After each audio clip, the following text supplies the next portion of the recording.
Hi guys, I'm here with the beautiful Ashley Riegle. She is one of the women that I have been following for quite some time. We've known each other since high school and we've recently reconnected.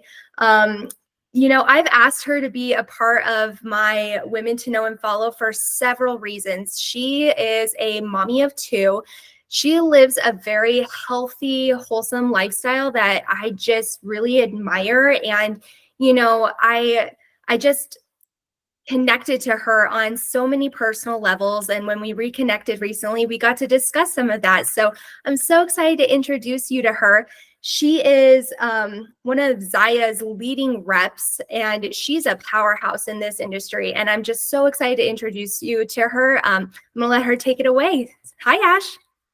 Hey, Lauren. So excited to be here talking to you today and so humbled by all of those kind words. So thank you so much for having me. I'm so excited that we get to do this together.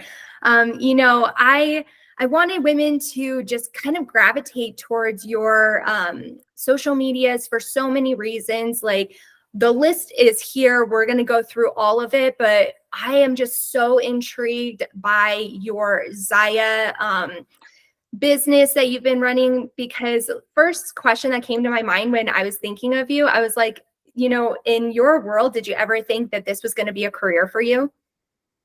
Absolutely not. To answer your question, I never saw myself in the social selling sphere. Prior to being a stay-at-home mom and a ZYIA active rep, in my past life, I was actually a fourth grade teacher. So the extent of my knowledge of social media really was I knew how to post pictures on my personal Facebook page.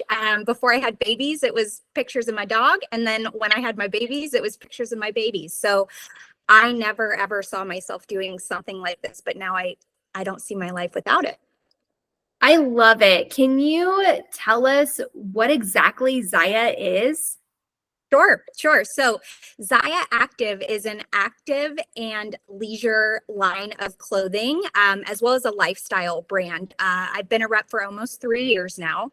And in the time that I have been a rep for ZYIA Active, we have been implementing and integrating a lot more lifestyle clothing pieces. So I know when people hear activewear, they tend to think just sports bras and leggings. And don't get me wrong, we have amazing sports bras and leggings and workout wear, not just for women, but for men and children as well. But beyond that, we really are a lifestyle brand. The longer that I have been a rep, the more lifestyle pieces I have seen us come out with. We have brand new inventory that releases every single Wednesday.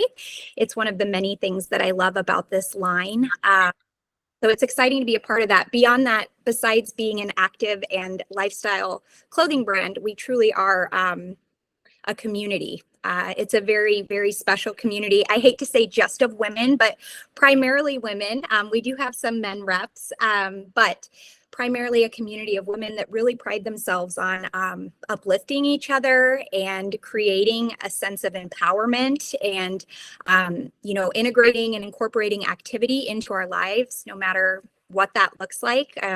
It's pretty cool.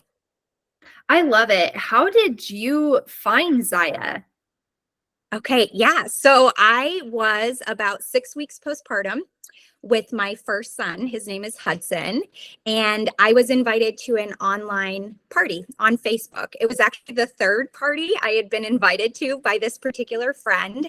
She was a family friend that I had known forever since I was a little girl.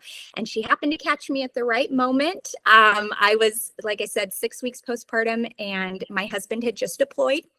And so I thought, I think I might want to do a little retail therapy. And I'd been scoping out ZYIA. And of course, this friend was a huge fan. So I knew that there was something special there. And it was just the right moment for me to check it out. So I attended her party and then eventually was asked in that party if I was interested in hosting a party. And the answer was yes. So because I found out I could get some free and half off ZYIA for hosting a party. And I was like, well, I'm already talking to all my friends and family about how awesome this is. Why shouldn't I have a party, right? Right. So I had a party, and then before the end of my party, the gal that was repping my party had asked me if I had ever thought about being a rep myself. And I thought she was crazy. I said, no, I've never ever thought about doing anything like this, but that is how I came to ZYIA.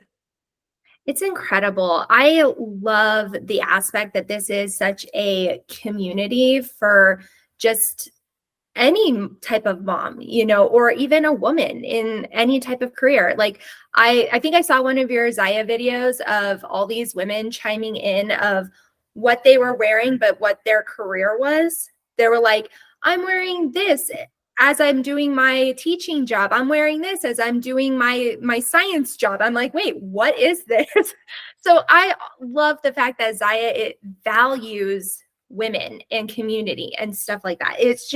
It's incredible. It gives you the good feels, Yes, and we really do. We have women from all different walks of life and seasons of life on our team. We have women who run ZYIA as their full-time job. We have women who run it as a side hustle.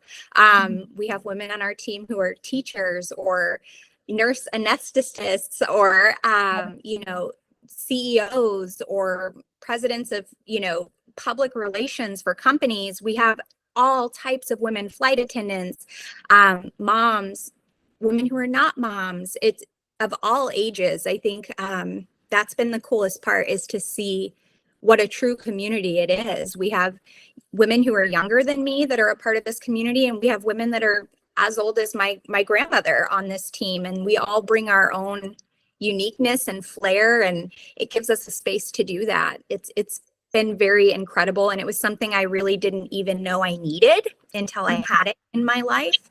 I didn't know that I was missing it until I had it, and now, like I said, I can't imagine my life without it. I love it. I'm sure there are a lot of women out there that are like having not necessarily growing pains, but a little bit of trepidation of wanting to hop into something like this. Like, what is your advice to a woman that is looking into it, but not quite ready to make the leap? What is your advice? Do it scared. Do it scared? Do it, but do it scared. I mean, all of the best decisions I have made in my life have been decisions that I was reluctant to make, and in some capacity, right? All of these good things that have come in my life, ZYIA included, becoming a mom, marrying my husband, all of those things came with their own element of uncertainty, right? Sure. It's in that uncertain space that I always say, get comfortable with being uncomfortable. It's in that discomfort that we find growth, whatever realm in. If you're in terms of looking into a social selling business, whether it's ZYIA or some other business, or growing your family or making a career change, whatever that may be, it's in the discomfort that we find growth, right? When we stay super comfortable, it feels good for a while, but there isn't growth that comes from that. It's the discomfort. It's the getting comfortable with being uncomfortable that creates that growth. I mean, I'm blown away by that aspect, because it is such valuable advice. It's so true. I think everybody that, like you said, goes through these transitions in their lives, we're all scared. And if you choose the fear over the actual trying aspect, then you will never know what's going to happen. You know what I mean? I was absolutely terrified to move to California when I was 19. I hardly knew anybody. And, it was one of those moments in my life that I was like, this is the biggest moment of my life. And, it is a true thing to say in any heart space for anybody that wants to change directions in their life, career-wise, or whatever that may be. Doing it scared is almost necessary. Absolutely. Some of the best advice, I'm big on quotes and advice and things like that. But the biggest pieces of advice that I've ever heard that I love, that I will carry with me for the rest of my life, not only myself personally, but in how I raise my sons, is that this is hard is not a complete sentence. So this is hard, but I'm going to figure it out. Right. Or this is hard, but I have tools in my toolbox to figure this out. This Mhm. is hard, but we're going to get through it. And I love that so much, because the idea that we can acknowledge that things are challenging and life is challenging and we have hardships, and that's a part of life. Things are not always rosy and smooth sailing. Things are going to come up, but it's what we do with the hard and how we move forward that determines the rest of it. I love your positive outlook on life, Ash, because, I know that you have gone through some hard stuff, especially like in your health and fitness journey. I'm just going to kind of segue into that real quick because you were diagnosed with MS. How old were you? You were 20. I was 20. I was 20 and I turned 35 last November. So this May, I will have been diagnosed for 15 years, which sounds like insane when I say it out loud. In some aspects, it feels like it was 15 years ago. And in a lot of other aspects, it feels like it was just yesterday. Right. Yeah. At 20 years old, I was diagnosed with multiple sclerosis, which was something that completely at the time could have sidelined my life. And I had to make a decision in that moment how I was going to move forward, acknowledging that this was a part of my life while also not allowing it to define the rest of my life. Sure. I mean, it's a tough diagnosis. We do have a very dear aunt of mine that has MS, and there's so many different degrees of MS. Hers, unfortunately, was the kind that was debilitating. It has taken everything from her. She is now in bed permanently. It's a horrifying disease. To what degree is your MS?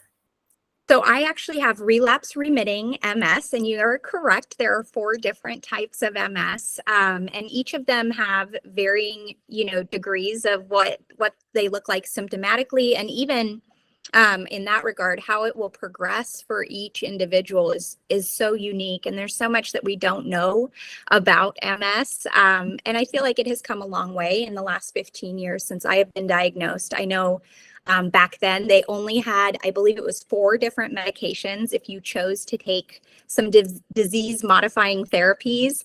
At that time, they only had 4 medications to choose from. And now, if you sit down to watch a television program, you'll see, several medications for MS being advertised. I'm probably hypersensitive to it because it's something that I have in my life, right? I'm sure it's for other diseases and things like that. But I'm noticing how many different, options there are now for people with MS, and the research continues to grow. And I'm hopeful that someday they will have a cure for that and many other things that, that so many people are affected by. Right. I mean, it's one of the most unfair parts of our world is that we have so many different things that are just tearing through everybody. You name it, from cancer to MS to, oh my gosh, the list could go on and on. I won't do it. I won't go down that hole. But I mean, I always pray for scientific breakthroughs. I always pray for, all of these things because people deserve to have the healthiest, most active and beautiful life out there. So I'm always praying for, I don't know, breakthroughs, cures, whatever you want to call it. But is there anything that you do on top of like whatever medications that you're doing for MS? Like, what do you do to just kind of help yourself at home? Sure. So, most importantly, in the last, oh gosh, it would be probably the last almost 5 years, one of the most beneficial things that I have done for myself, it's twofold, actually. And it took me a long time. So keep in mind, like I said, I was 20 when I was diagnosed, and now I am 35. So it's been 15 years. This wasn't something that at 20 years old, I was still a kid.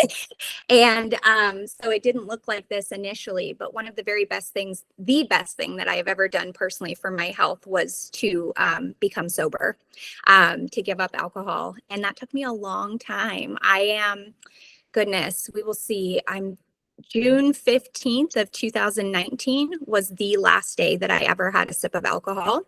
And that was the day that I found out I was expecting my first son. So let's see, that would be, this year will be, is that, sorry, my math is off. I always forget what year we're in. So 2019 to 2024, is that 5 years? 5 So years. 5 5 years. years Wow. in June. Yeah. Wow. So 5 years in June. So that single-handedly, I feel like has been the most beneficial thing that I have done for my health, for myself. And that is always a very personal decision for people. I feel like alcohol is the one drug, the one substance in our society that people will kind of ask you like, well, why are you not drinking? Right? Sure. It's the most socially acceptable form of, you know, substance abuse, if you will. And Yeah. it's the only one that people will ask you, well, why are you not drinking? Right? You almost have to have an excuse for why you're not. And it's actually mind boggling to me now that I'm so far removed to it, how we just idolize and glorify alcohol use, especially in the mom realm. I think there's a whole culture that comes with having children that kind of glorifies for especially moms of young children. And I know that it's, tongue in cheek and it's mommy needs a glass of wine or mommy's juice or this and that. But even that, I'm a lot more sensitive to that now. And I definitely do not judge anyone who drinks or continues to consume alcohol. But I think it's so important to say that if you think you have a problem with alcohol, you have a problem with alcohol. And there's definitely there's hope on the other side of that. I was a person who thought that I could not do XYZ without having a drink or drinks. And for me, it was never just a drink, right? There's a song out there somewhere about it, right?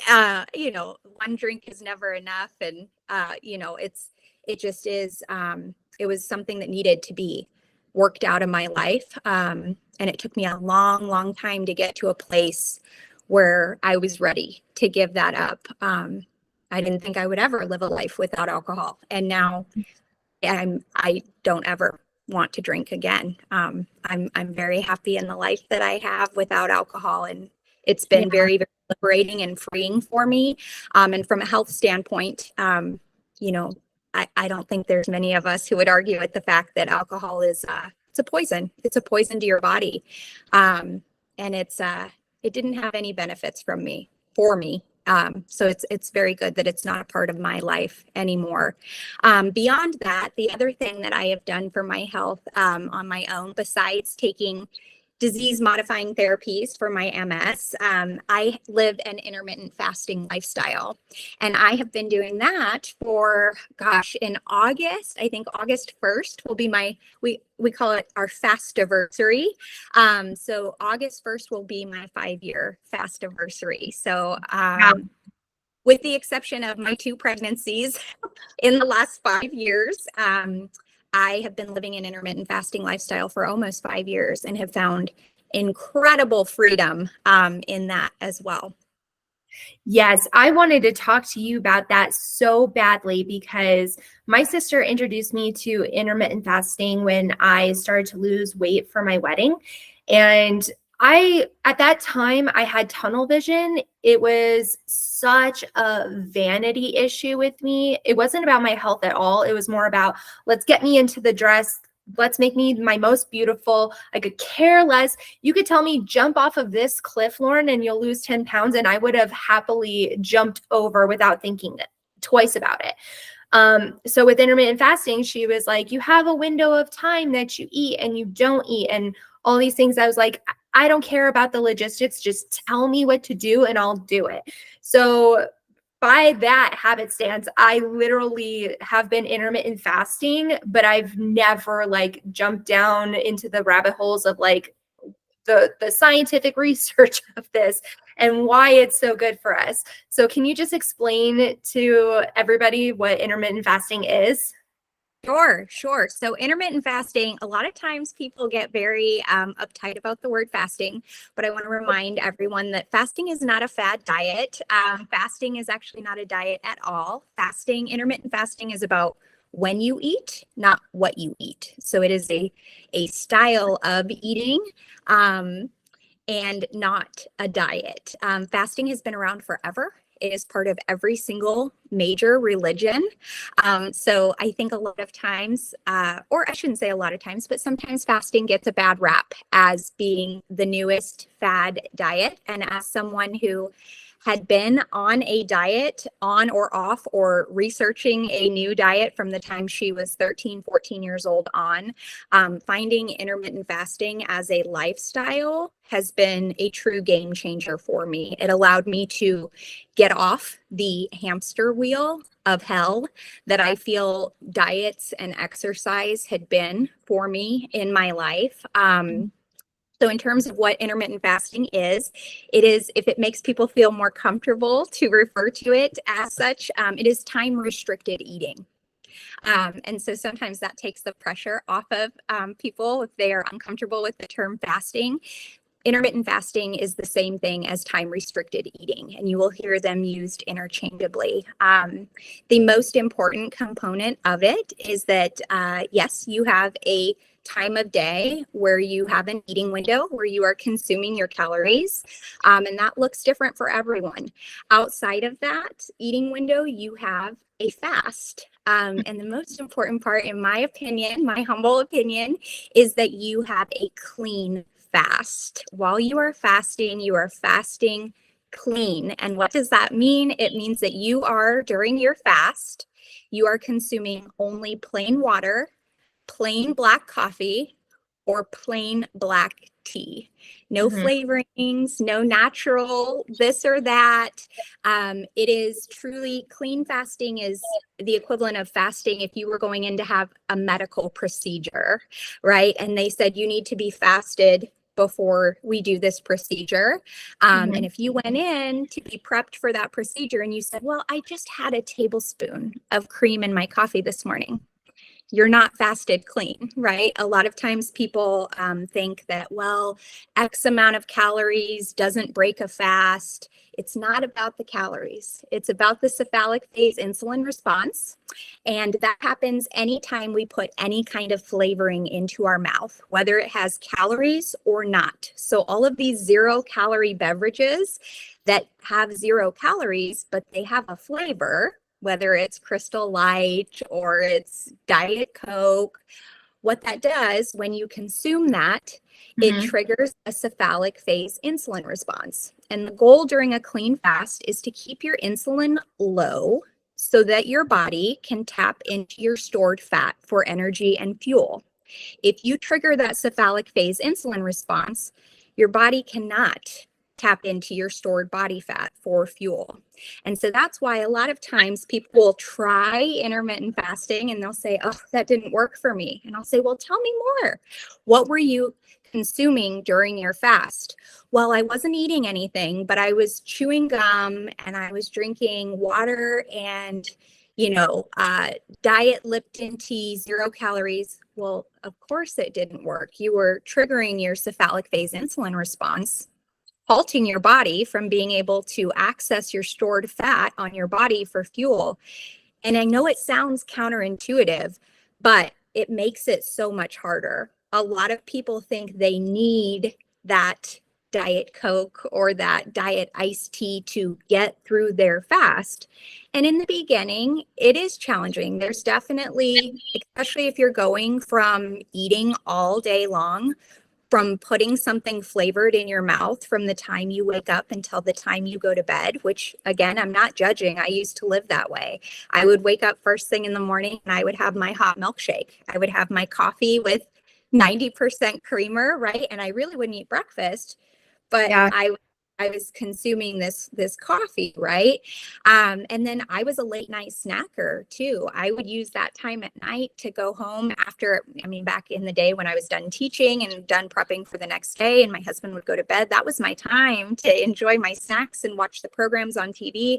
So I would be, for all intensive purposes, eating all day long, putting something flavored in my mouth from the moment my eyes opened until the moment my eyes closed. I was constantly triggering that cephalic phase insulin response. And for a lot of us, we live in that hyper state of too much insulin.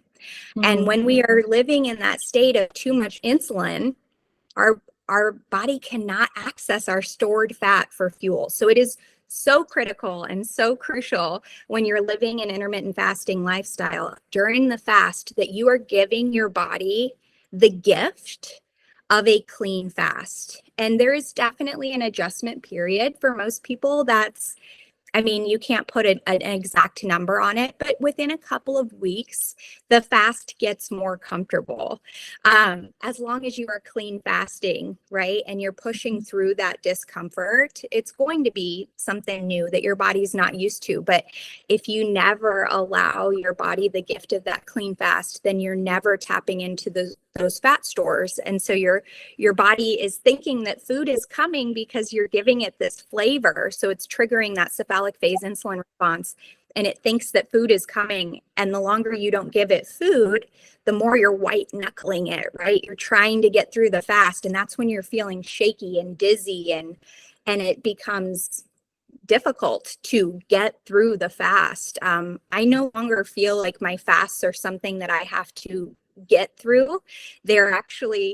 I enjoy fasting. My mental clarity, my energy is so much more heightened during the fast that I prefer to do all things that require more mental energy and clarity in the fasted state. Like right now I'm fasted, and I could pull up my fasting app, which I still use a fasting app to track the lengths of my fast, just for my own record keeping. And right now I am at 20 hours fasted, and I feel fantastic. But as soon as I eat today, I will feel a little bit more tired, right? Think about a lion after a hunt, right? Like Right. the lion during the hunt is very vigorous and very, on top of it and chasing after their prey. And as soon as they've eaten their meal, what do you see the lion doing, right? Right. They're looking around, they're laying down. So I prefer to do all of my tasks for the day that require a lot of focus and energy in the fasted state. So it's been a very, very amazing thing for me. It completely changed my life. Like I said, had been on a diet, or off a diet, or planning and researching my next diet from the time I was probably 14 years old on. And to not have to count a calorie or a macro or use exercise as punishment for my body for making choices about what I did or did not eat has been incredibly, incredibly freeing and powerful for me. Wow. I mean, there's so many things like you and I have shared together about being the example for our children, especially when it comes to living a healthy lifestyle. And I share this with you on the aspect of just going back to alcohol for a second. In my house, alcohol was definitely idolized, like you said. It was not possible to have a good time sober. We always need to make sure we had the right kinds of alcohols for these parties.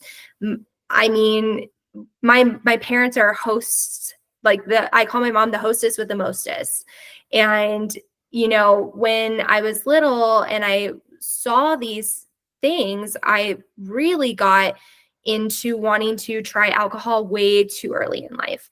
So I was 12 years old. I remember, this is back in the day when we were at the restaurants when we were little with our parents and their friends. And, we're too young for these adult conversations. And what can you do sitting there? We didn't have a tablet. We didn't have a smartphone that we could watch something or play a game on.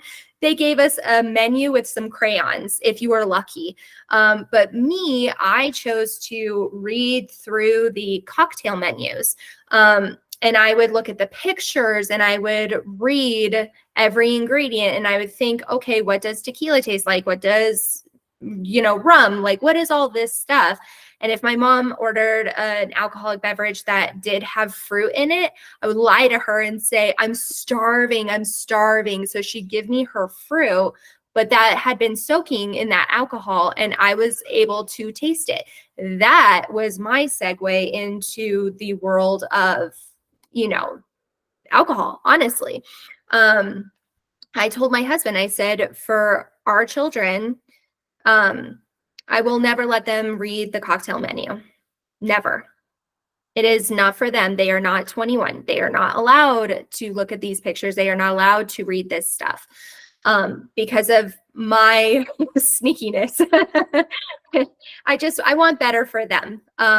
But also, like, my husband grew up in a house, I mean, he's Greek, and you think, oh my gosh, the Greeks, they really know how to party and like slam down some, crazy alcohol. And my in-laws, they don't drink at all. Like, I came into their world and they were like pouring little glasses of wine and then they'd hand me the whole bottle. I was like, why am I getting the whole bottle? And George was like, well, because they know you'll finish it. I was like, well, geez, okay. I mean, this is just my life. But for him, alcohol was not glorified. It wasn't you can't have a good time unless you're drinking.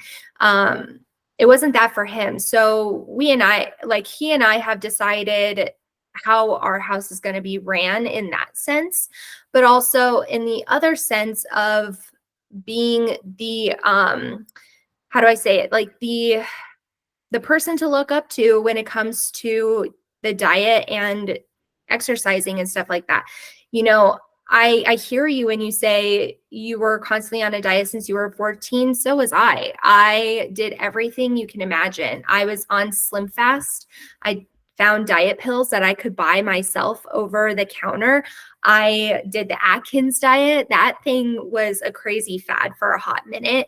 And it still is to this day. I've done, the Nutrisystem? I have done Jenny Craig. I mean, the list can go on and on. I had severe body dysmorphia issues. And these type of things really just, if you followed it, maybe you got the results you wanted. But if you weren't following it to a T, you would fall off, gain everything back. It was just this crazy slippery slope. And so for our household, we've just kind of made these rules of like, we don't keep junk food in our house because if we keep it, we're going to eat it. And we just didn't want that for our kid. And I mean, Oliver is 9 months old. Please, he's not looking into the pantry jonesing for some chips right now. But I don't want to put that in his realm. I don't want him to have an unhealthy, way of eating. Obviously he's a child. Like, obviously he's gonna, explore and have cake, and I'm gonna let him. But treats are to be made into treats. It's not a daily thing that we want for our kids. We would rather have him snack on apples and peanut butter and things like that. Intermittent fasting is definitely something that, I need to work better on, because I have been putting creamer in my coffee, Ashley, because, oh my gosh, it's the one thing that it brings me joy in my morning. And that is the biggest thing that people will fall back on. That is the crutch that they will. So I cannot recommend it enough. The book, Fast Feast Repeat by Gin Stevens. Gin spelled like the drink, Gin. I don't know if you'll have a place in show notes or something to put that. But she is a retired elementary school teacher. And that book is the comprehensive guide to intermittent fasting. And it will walk you through, in layman's terms, all of the science and research. I am not a nurse or someone who, I am just a person who has lived this intermittent fasting lifestyle and who has found amazing success and freedom with it. But that book, Fast Feast Repeat, the comprehensive guide to living an intermittent fasting lifestyle by Jen Stevens, is the one book that you have to read about intermittent fasting. And she just recently actually came out around Christmas last year with a 28-day fast start guide. So I'm encouraging you, Lauren, to order both of those books. The 28-day fast start guide, day by day. It will literally walk you through day by day what to do for 28 days. And she's going to start that with the Clean Fast Challenge. And I am so interested to hear how different you feel after you have done the Clean Fast Challenge, the 28-day fast start. I was blessed in the fact that I never heard about or took in any information about intermittent fasting outside of Jen Stevens. So I have always fasted clean. However, it definitely took some time for me to figure out like the foods that I was eating in my eating window. I think there's a learning curve for everyone. You definitely go through a period of time where you feel like you have to do some compensatory overeating, because if you've been living a very restricted diet for a long time, like I had been, whether it was restricting carbohydrates or counting calories or counting macros, suddenly the freedom that I could eat whatever I wanted within my eating window, I, like many people, took that like, oh, don't threaten me with a good time, right? And so there's definitely some wiggle room for that, and that's normal. Not everybody goes through that, but if you do, just know that it's okay. It's part of the process. You're not always going to feel like, oh my gosh, I'm shoveling in as much as I can. And you learn how to make it a lifestyle. But I think just like with anything that's catching on, I feel like if you want permission to do anything, like you were saying, put creamer in my coffee, if you want permission to do that, you can find other people out there who will say, oh, as long as it's under 50 calories, it doesn't break your fast. But I'm here to tell you, yes, it does. If you're putting any kind of calories, any kind of flavoring in your water, your coffee, your tea, if it would not be approved for a surgery, it's not clean fasting. In fact, it's just a severely low calorie diet. And if the old adage of eat less, move more worked, we would not be in the state that we are in. Right. So it's very exciting time to be alive. I feel anytime I'm talking to somebody about intermittent fasting, I feel like it is catching on more and more. And the more research that's being done about it, the more doctors and healthcare professionals that are up on their research, they are finding and they are acknowledging the amazing benefits that are coming to people living an intermittent fasting lifestyle. Our bodies were not meant to be fed all day long.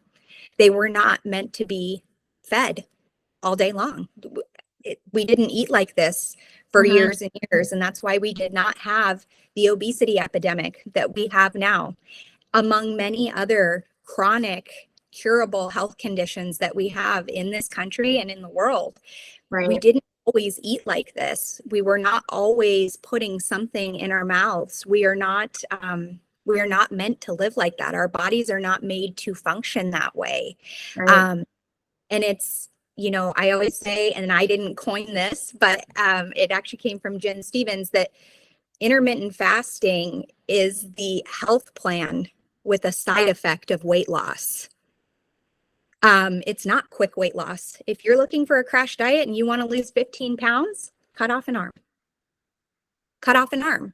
If you want a crash diet and you lose, all those magazine covers, lose 15 pounds before St. Patrick's Day, right? We've all seen all the things. And I've done a lot of those crash diets.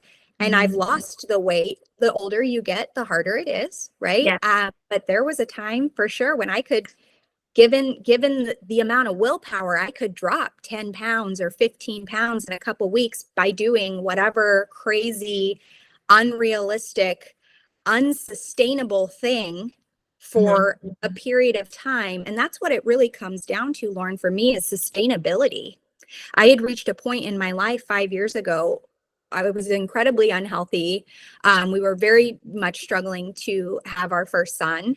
I was consuming way too much alcohol, very depressed, not ever formally diagnosed, but looking back, I was absolutely self-medicating with alcohol. Very unhealthy, the unhealthiest I had ever been. And of course, a component of that was my weight was higher than it had ever been outside of pregnancies. which that was before I was pregnant, and I was miserable. And I knew I wanted to get the weight off. So I came to intermittent fasting for weight loss, like many, many people do. But I have to be honest and say up front, the first 10 months that I was living an intermittent fasting lifestyle, I didn't lose any weight. I didn't lose any weight, but I do believe, and I have no proof of this, but I do believe that intermittent fasting was what healed my unexplained infertility. I think that that was working on whatever we could not figure out was keeping us from getting pregnant. I truly believe in hindsight that my body wasn't worried about releasing that weight. It was worried about, let's address what's going on here that's keeping you from getting pregnant. Do I have any scientific proof of that? No. But it's just one of those gut feelings. So someone would say, well, gosh, if you came to it for weight loss and you didn't lose any weight for 10 months, why in the hell did you stick with it? Right? Because I knew in my heart that this was the answer. And I knew that I was so done living the way I had been living. All my old tricks and tools and strategies of counting calories and counting carbs and, not eating sugar and over exercising, all those things they weren't working anymore. And I couldn't stay on that hamster wheel anymore. I didn't want to live my life like that anymore. So even though it wasn't working for me, I continued to push forward with it because the desire to not be stuck on that hamster wheel hell anymore was that strong to me, that even if I'm not losing any weight, it had stopped me from gaining weight, because up until that point, I was just rapidly putting on weight. I think I put on, I don't know, I don't recall. It was at least 20 or 30 pounds in a matter of 6 months. It was insane. The weight was just piling on. Stress, anxiety, poor eating, dietary choices. We had moved at that point. It was my first PCS. I had given up my teaching career to move with my husband. I didn't have friends and family around. There was a lot of compounding stuff going on besides just trying to get pregnant and not being able to get pregnant at that time. But so I was very unhealthy as a whole, right? It changed my life. It completely changed my life. And now I have such a healthy relationship with food and exercise. I move my body because it feels good and it helps with my mental state. Not because I feel like I have to run X number of miles to burn X number of calories to make up for something I ate or didn't eat. I move my body from a place of caring for my body and keeping my joints mobile and being able to get up and off the floor, up and down off the floor with my boys and chase after them when they bolt across, what nobody wants a kid to bolt across a parking lot, but like I'm prepared, right? I will track you down. I got you. Yeah. So it's, that has been huge for me. And I no longer assign morality to foods. I don't see food as good or bad. I have food that I eat during my eating window some days that is more nourishing to my body. And some days I have food in my eating window that is nourishing my soul, right?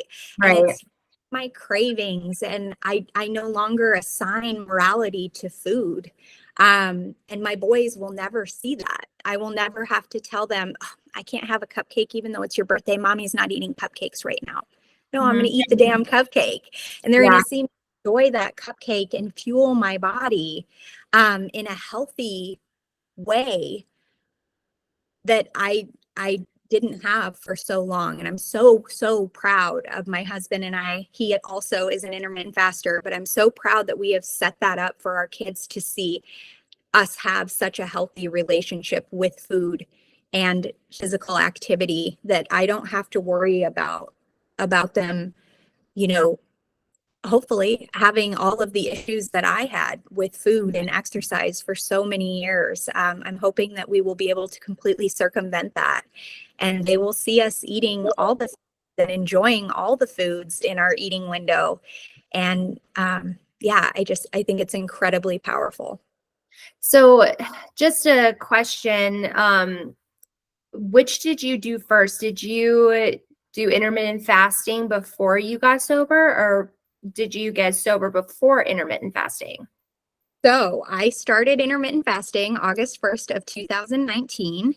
And during that time until I did not give up alcohol until June 15th of 2020. So I know now people are thinking, well, I'm doing some math and she didn't lose any weight the first 10 months that she was intermittent fasting, but things started to, first of all, you do not fast while you're pregnant. It is not recommended while you are pregnant or breastfeeding. Right. So in June of 2020, we finally found out that we were expecting. And that was when I gave up alcohol and backed off of intermittent fasting, right?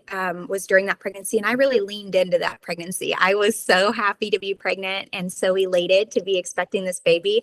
I put on a lot of weight during that pregnancy. And I started that pregnancy probably 20, 25 pounds heavier than what 25 to 30 pounds, probably heavier than what I really should have been to be comfortable and at a weight range. And then I gained in that pregnancy 55 pounds. I am 5'5", and the day I delivered my son, I weighed 210 pounds.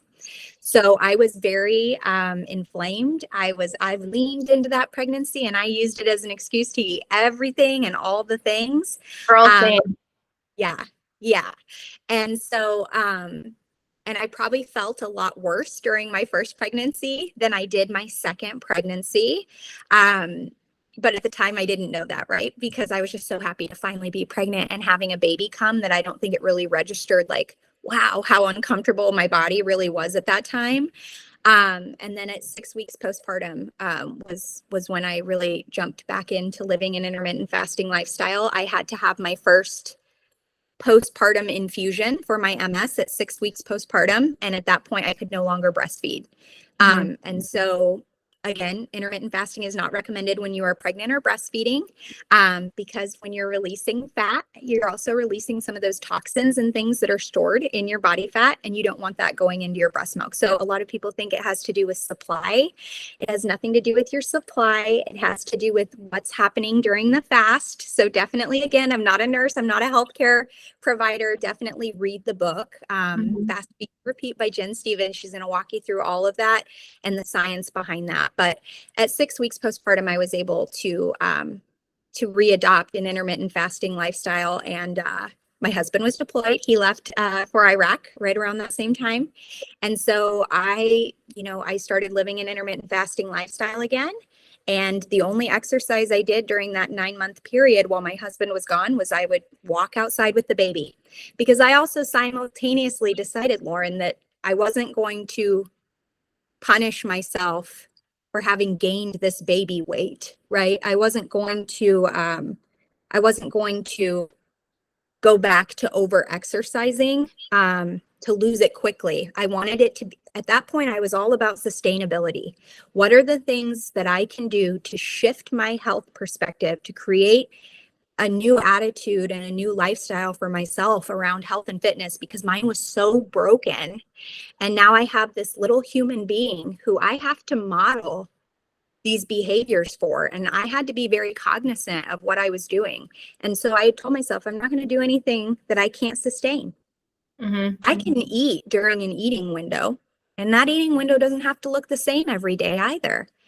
Less is not more. Some people think, oh, so what do? You just shorten your eating window. You go from an 8-hour eating window. Well, then 6 must be better. And if 6 is better, then 4 must be great. And if 4 is great, then 2-hour eating window must be fantastic. You guys, my eating window looks different every single day, depending on what we have going on in our life. Like right now, I'm fasted probably 20 and a half hours. When we get done, if I'm hungry, I'll break my fast. I'll break my fast and open my eating window. Tonight, my husband and I are going on our first date night in probably over 6 months. So we're going to go out to dinner. We're going to have a nice fancy dinner, right? And so I'm going to keep my eating window open a little bit longer than what I normally would. And that's okay. I didn't fall off a wagon. I don't need to start over tomorrow. No, I made a choice today to have a little bit longer eating window than I normally do. I'm not going to do anything different tomorrow. I'm not going to feel like I have to hop on the treadmill tomorrow to make up for treats that I had during my longer.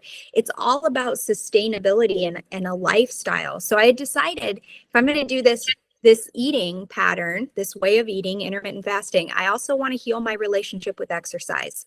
So in that 9-month period, the only exercise I did was walking in our neighborhood with my new baby. That was it. I didn't do anything else. And in that 9-month period that my husband was gone, I went from delivering my son at about 210 pounds to when he came home, I think I was around 138, 139 in a 9-month period.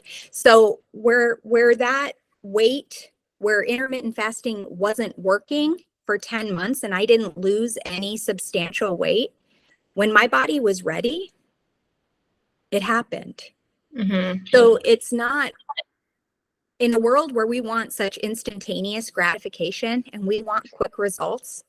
I'll be the first to tell you, intermittent fasting is not a quick weight loss. It's just not, but it is a sustainable lifestyle. If what you did to lose the weight, and I don't care what it is, but if what you did to lose the weight you lost is not something that you can do every single day for the rest of your life, then it is not sustainable. It is not sustainable. Are there quicker ways out there to lose weight than with intermittent fasting? 100%. 100%. But the question you have to ask yourself is that sustainable for me? Is Right. that something I can live with for the rest of my life? And if the answer is no, then why are you doing it to begin with? Why are you putting yourself through that? And this is coming from someone who put herself through a lot of those things. So it's been incredible. It's one of the things I'm most passionate sharing about, because I truly believe that if everyone lived some element of an intermittent fasting lifestyle, we could truly eradicate so many of these diseases and ailments that we are plagued with in this country every single day. Every grown adult in an adult body, I believe, could benefit from some level of intermittent fasting. It's not for children. Children have growing bodies.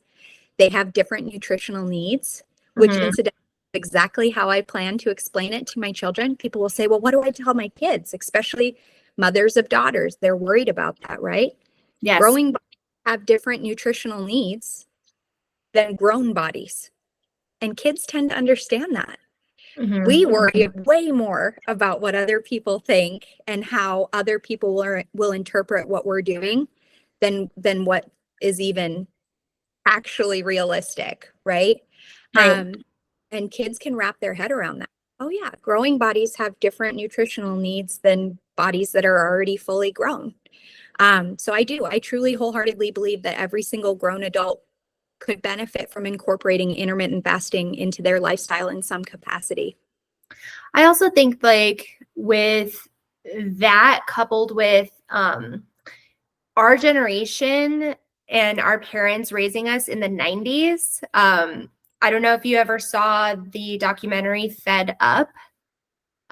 Incredible. It was absolutely incredible, eye-opening how politics in the 90s and what they did to market the cereal industry, like they used us as children as the perfect marketing brand of Toucan Sam and the little leprechaun on the Lucky Charms. Like, let's make this cartoon and fun and a toy in the cereal box and all these things. And then here we are having these massive obesity issues throughout children and in adults. And then it also touched on parents that were trying to reverse it for their children. And they're so confused because they literally were like, well, I'm buying the low fat dressing. Well, it's low fat, but they've upped the sugar because they need to make the flavor good. Because if they didn't do that, then it'd be really disgusting dressing. Like all of these things, people really aren't very much aware of. And here we are, we're feeding our kids, McDonald's and Sonic and all these things. And I'm not saying like don't do it once in a while, but doing it every day after school because you don't want to cook is just bananas to me. That's bananas. I do believe that we are our biggest, I keep wanting to say hero. It's not, what is the word, Ashley? It's not hero. We're what are we? We're our children's idols. Like what are we? Well, Mentor I mean, I think that we're their advocates until they can advocate. advocate for themselves. We have a responsibility as Yeah. parents to, and we have been sold. We've been sold a bill of goods that is Yeah. a lie. It's a total lie. And we have a completely archaic solution for people when they come and they say, I can't lose weight. It's not your fault. It's not your fault. You've been set up to fail. Yeah. You've literally been set up to fail on so many different avenues. But you are your best health advocate, and you do have the ability to take back the power of your health and the trajectory of how you will age. It's Yeah. been incredibly empowering. And you get mad. You do. The more research I do, the more angry I get that more and more people don't know about this. But I do truly believe that these times they are a change in, right? And the more that this catches on, it's not hot and flashy and sexy because there's no money in it. It's free. Intermittent Right. fasting is free. It is literally free. And there are people out there, like with any good thing that actually truly has validity behind it, you're going to find your snake oil, right? So the second that you hear you need this app with this intermittent fasting plan, there's no specific plan out there that works for, it's not a one size fits all. There's no fasting water that's going to help you, so be wary of all that. Always be, trust but verify, right? Be aware of the things that are being said. Be a conscientious consumer of all the things, not just products, but things that people are saying and the news you're reading. I feel like you have to take ownership in that, and take some responsibility for that as well. But we have been really set up to fail. And, hyperinsulin anemia, living in a hyper state of insulin's an important part of our body, right? Like we need it to live and work and function. But living in this heightened state of insulin is not how our bodies were meant to live. It just isn't. They're calling Alzheimer's now type 3 diabetes, right? Yeah. So there's a period where you learn more and more, and the angrier you get, that more people don't know about it. But like I said, it's free. There's not any money to be made in it. And unfortunately, that's money it makes the world go round. And so we've got drugs out there right now that are lowering insulin that people are paying literally $1,000 a month for to inject themselves with. And we're watching weight fall off of them. Yeah. And I don't want to call any names out here, but that doesn't end well for many, many people. Again, thinking about sustainability, we don't know the ramifications of that, right? We don't yet. And from a financial standpoint, you also have to think of sustainability for something like that. At the end of the Right. day, if it comes down to a choice between putting a roof over your head and food on your table for your kids, or you being able to pay $1,000 for the injectable that you're using to keep your insulin low, what's going to win out at the end of the day? And intermittent fasting, you can do the same thing for free. Yeah. For free. Yeah. It just mind-boggling to me. It's mind-boggling to me. But yeah, so don't let what you think get in the way of what you can learn. We Right. think we know how to change the trajectory of obesity and how to, and again, it's not our fault. It's what I do think these healthcare providers and doctors, they aren't doing it. Those that don't know about it or turn up their nose at it, it's not from a place of being, stupid, that you just don't know what you don't know. But you also can't let what you think you know get in the way of what you can learn. So be Right. open-minded to it and be a conscientious consumer and do your research, and it could change your life. Well, I also believe you also need to make yourself the priority, but also you have to find your groove in this whole thing of living a healthy lifestyle. I went from being a bartender, cocktail server, that lifestyle. It was so much easier for me just to get an employee meal at the job I was working at instead of, you know, during my waking hours, bother with cooking myself a healthy meal, worrying about storing it in a fridge that was like this big with everybody else's stuff. I just didn't want the hassle. I just didn't want to do it like you cook my food, which was fries and a burger, like all this type of stuff, right? And I didn't give myself the opportunity to actually fall in love with this type of lifestyle.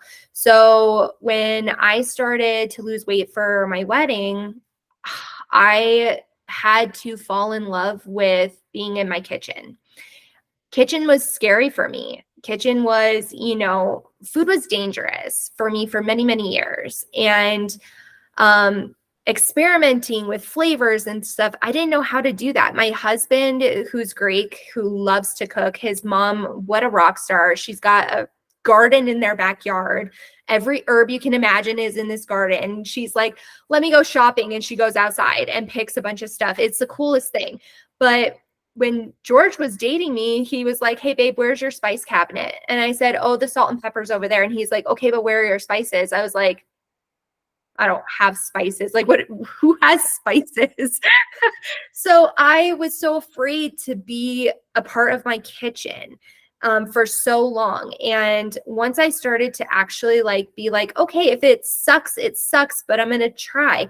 And then it was the whole meal prepping thing, getting my lunches ready for my week because I had this mission to be in a dress, my wedding dress specifically. I started to fall in love with that being my me time. My me time was literally having my phone. Laugh at me if you will, but I love watching Judge Judy episodes because literally I can hear the whole court case. I don't have to pay attention to my phone, but I'm listening to it almost like a podcast. But I love me some Judge Judy. Okay. So I was meal prepping to Judge Judy for like an hour or two, and I would have the best time in my kitchen. And, it was all beneficial for me in the very end of it. And I think if people can just be open to being, like we said, uncomfortable, stepping into that fear and just being okay with it and just trying, like, you're going to surprise yourself. Even working with Jessica Mizuka right now, she is my trainer.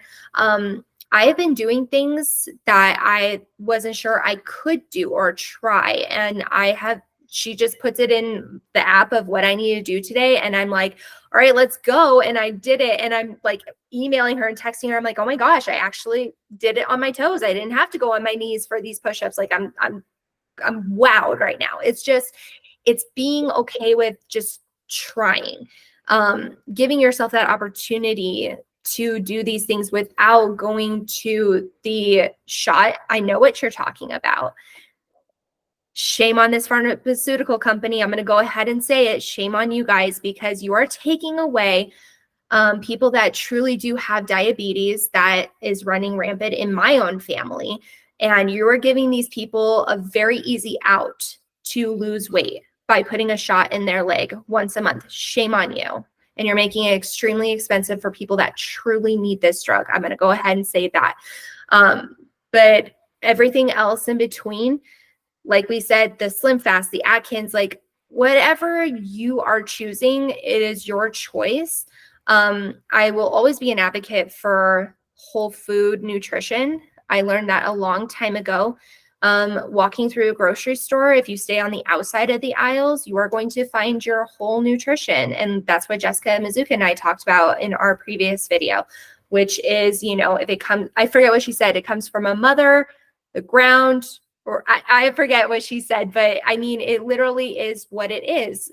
Give yourself these opportunities to do something really great for yourself, because it also pushes you in a mental capacity of clearing your mind and, giving, how do I say it? Just, I don't want to say it doing the right way, but doing it the way that, has been taught scientifically with whole nutrition, moving your body where you can, when you can. And doing it without the pharmaceutical company's help, if that's possible. Everybody's got their own journey in their health, obviously. But doing it just for the sake of losing weight, it is possible to do it on your own. You just have to find your person. You have to find your right tools. You have to find people that can help you. If it is a doctor, then awesome. But I've done it the way that I believed for myself to do it, which was, through my Beachbody app, through falling in love with being in the kitchen and meal prepping, actually eating whole nutrition. And because I want to take my fitness level to the next level, I decided to hire a personal trainer. And I mean, these are the things that I have done for myself in my own journey. Everybody's got their own journey, but I encourage people to do it in a way that is healthy, sustainable, like you said. And I do believe that intermittent fasting is a sustainable thing. Clearly, I'm doing it wrong, though, because I'm putting creamer in my coffee. Shame on me for that. I will read this book with a very open heart because I am truly fascinated with, I don't know, just being better, being the best version of myself. And that's also what I've gained from having no alcohol in my life on that personal note. The reason I chose to do that right now is because I want to lose my postpartum weight, but I also have other personal goals. But I've also found a freedom that I didn't expect because I started drinking way too early, living in a small town that we were in. Parties were every weekend, and that's all we knew what to do and how to do it. But in this clarity, this time in my life, I have been closer to God in my own personal life. And I've also just kind of wised up to why I was hurting for so many years and why I truly needed help when I did. And that has just been a journey in itself. I think sobriety is really a beautiful thing. I am dedicating to getting to 2 years clean and sober.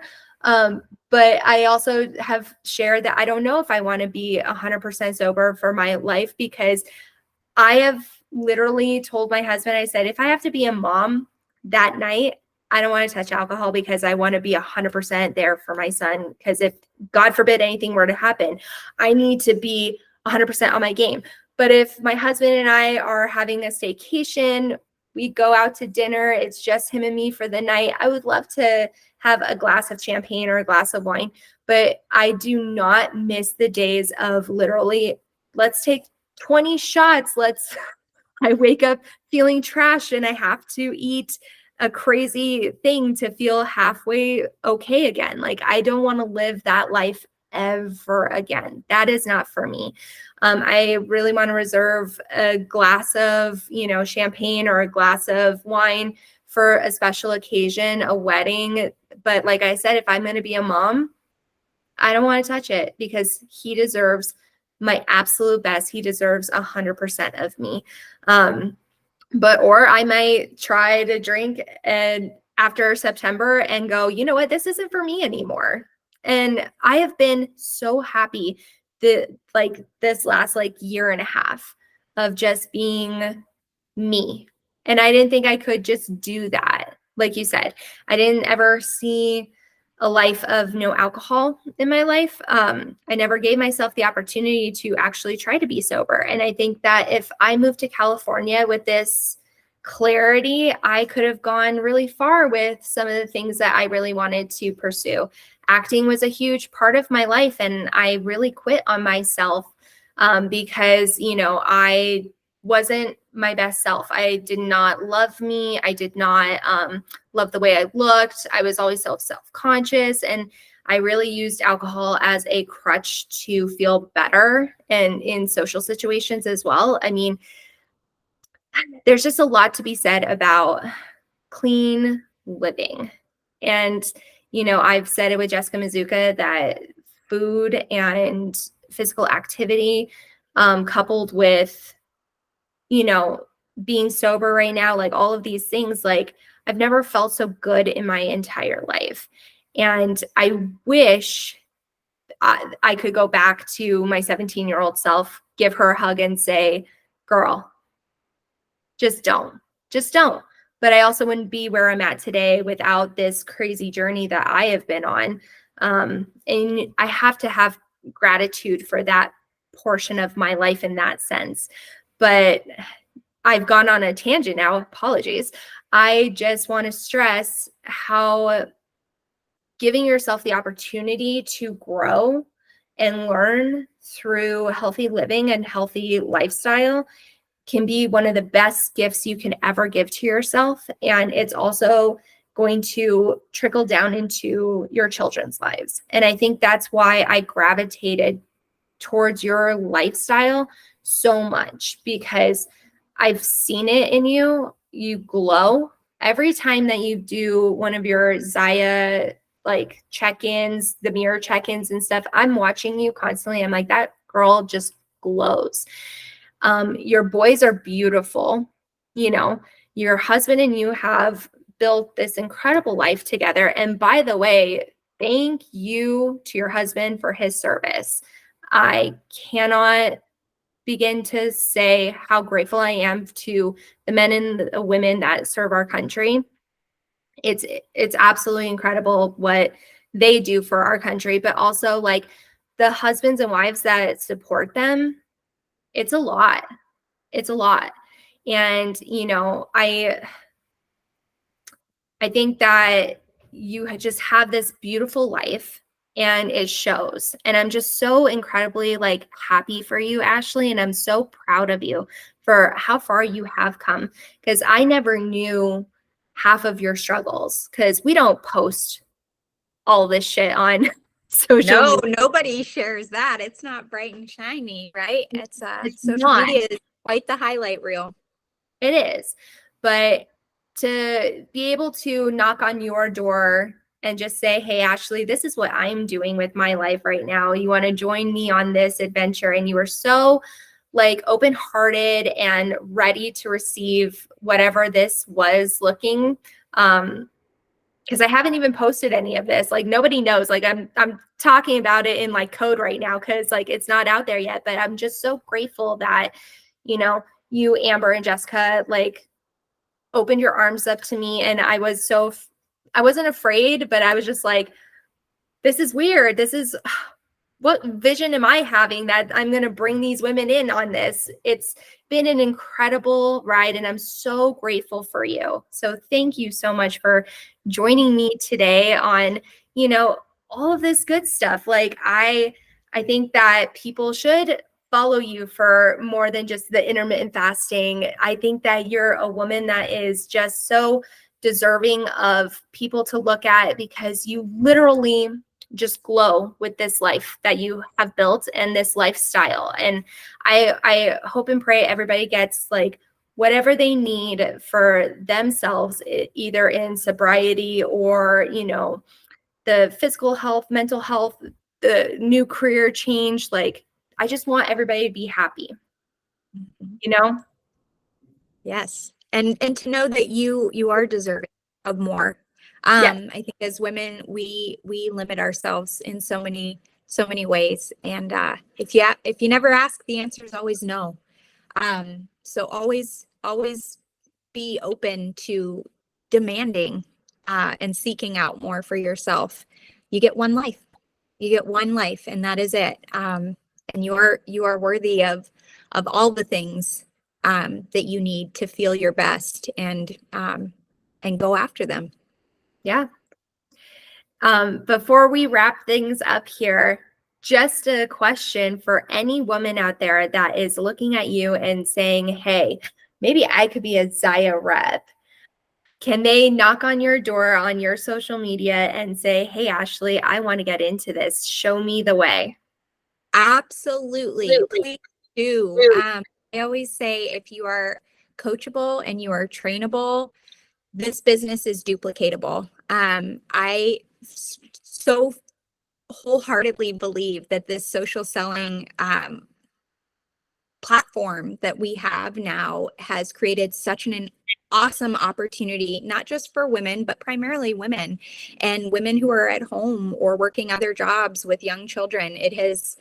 I always say if my mom had had something like this, it may have changed some things for her and allowed her to have a community while also being isolated as a stay-at-home mom of little children. It's a beautiful thing, and I would never ever take it for granted. It's the biggest blessing in my life. I waited a long time to be a mama, and it is my favorite thing in the entire world. But I'd be remiss if I didn't say that being a stay-at-home parent by yourself can be very, very isolating. And having ZYIA Active as a community, I've been able to tap into creativity that I didn't realize I wasn't working that muscle, and how much I needed that and missed that adult interaction that I had when I was working in a physical classroom as a teacher. It's about so much more than clothes that look and feel amazing and help women look and feel amazing. We always say it's about so much more than the leggings, and it really is. I am a teacher at heart, so please come and join us. There's room at the table for everyone, and I would be honored to help you find your own ZYIA journey and to make this business what it needs to be for you and your family. That's amazing. You guys, under my page of Women to Know and Follow, you can find Ashley's ZYIA shopping link right underneath her bio. I've gone on there myself because I'm always perusing. I'm like, ooh. I need, but I don't do it yet. I have to budget my life because I'm a stay-at-home mom. I'm like, dang. Right. Well, we can host a party for you, Lauren. We can There get we you go. some free and half off for being a hostess. Well, thank you so much, Ashley, for being with me today. And, like I said, my cup is so full. I'm so grateful for you, your time, your energy, and everything that we've been building together. So thank you. And we're going to wrap up here and we'll talk soon. Sounds great. Thank you so much, Lauren. Thanks.